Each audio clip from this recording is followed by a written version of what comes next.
it's Moose and thank you so much for joining me back here. So today we're going to do a bit of a different video. I don't usually do like book talk videos or book reviews or anything like that, but I recently read a book that I was really engaged with and I was really interested in. So today we're going to talk about The Handmaid's Tale. First of all, I just want to say I recognize and acknowledge that I am late to the game in terms of this book. It was popular a couple years ago.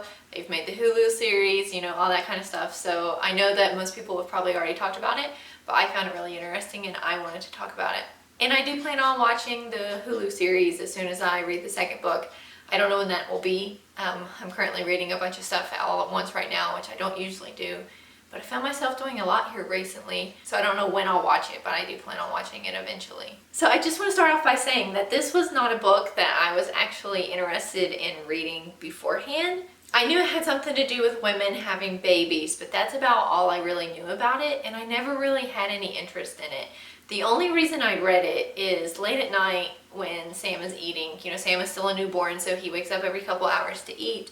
I found here, since he's been born, that it's a lot easier to just read ebooks on my phone rather than bring an actual physical book to bed.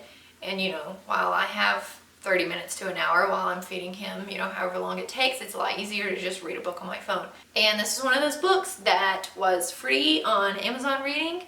And so I finished a book late at night and just needed something else to start. So I started The Handmaid's Tale and I was instantly hooked. It's so good. So for those of you who are like I was and don't really have any idea what this book is about, just to kind of give you a spoiler-free version, just synopsis kind of thing. This book is set in the future. I would kind of classify it as a dystopian novel, just an adult dystopian novel. So in the future, the country is ran by, who knows? It doesn't really say in the book, and that's something I want to get to in a minute.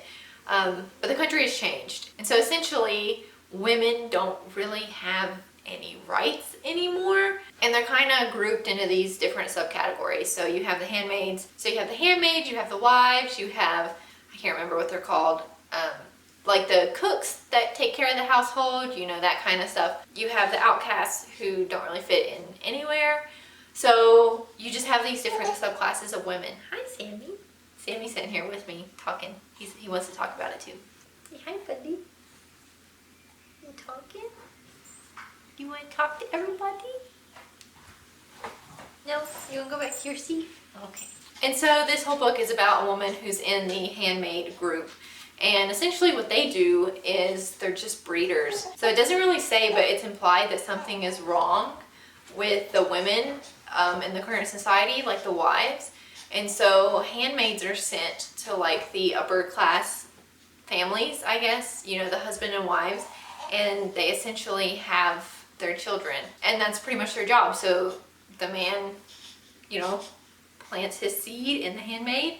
She has the baby, hopefully. There's kind of this thing where if you don't have a baby, it's your fault. So everything is the woman's fault in this society. So it's not the man. It's not that the man could be sterile. If something happens that the woman doesn't get pregnant, it's her fault.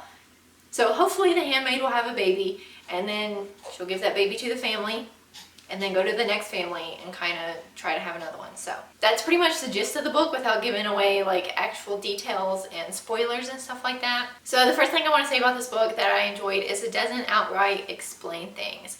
So the narrator doesn't just say right off. First of all, you never know her actual name. Yeah, buddy. You don't know her actual name. She never really tells you because it's of the past and they tell you not to focus on the past. But she doesn't explain things. She doesn't say like this happened that led to this. You know, she doesn't say, you know, this group took over so now there are handmaids and wives and, you know, all that kind of stuff. She doesn't explain what happened to get to this point.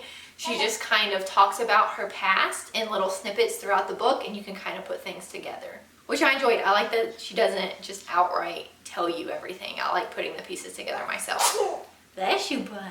I already said that it's more of like a dystopian novel. I've never really read any adult dystopian, so it was really interesting. And this is definitely adult. There is content within it that is not for younger audiences, just, you know, to throw that in there. But along with that, since she doesn't tell you what's going on, I feel like there's a little bit of a mystery element too. Just because, at least for me, I spent the whole book wondering what's happened. and, you know, wondering what's going to happen. So there's a little bit of a mystery element to it. Just another little tidbit. I have a list here on my phone of stuff I want to talk about. I kept notes as I was reading through this book. But just another little tidbit. The group, however you want to call it, that kind of took over the country, the symbol is an eye. And so the repeated mention of the eye, of course there's symbolism there, you know, they're always watching blah, blah, blah, blah, blah, but it reminded me of a series of unfortunate events because I'm currently reading through that series as well. That doesn't really have anything to do with the book, I just found it kind of interesting. But going back to that, there is some symbolism within this book. Like I say, the eye, they're always watching you, and they're kind of illusions that there are spies and stuff like that, so.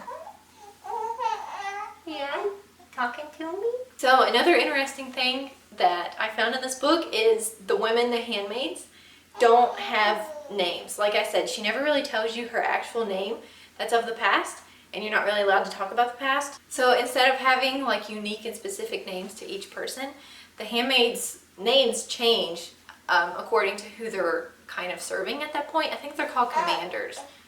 It's been a couple weeks since I read this book, so I don't really remember exactly. So just for example, there's a handmaid who, you know, is serving a man named Warren, and so her name is of Warren. The main character's name in the book is of Fred, because her commander's name is Fred. So, you know, that's just that kind of stuff I found interesting. Another thing I found interesting is there's not a lot of quotation marks within this book.